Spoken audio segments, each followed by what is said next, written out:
जो लोक शिथिल हस्तर कर्म करे से दरिद्र हुई मात्र कर्मशील हस्त धनवान करे।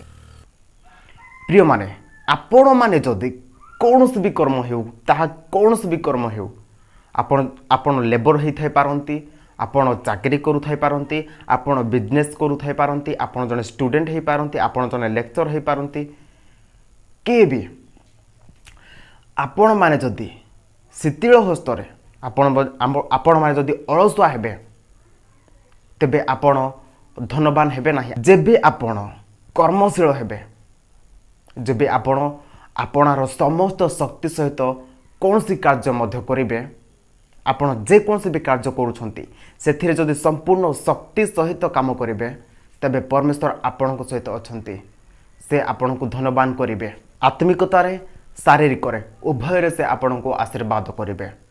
बस आपण ताहांकर वाक्यर बाध्य होई ताहा ही करंतु जहाँ से करने को कहते, देखिए आपणकर जीवन किपरि हेउछि। एही मेसेज द्वारा परमेश्वर आम समस्त को आशीर्वाद करंतु। आमेन।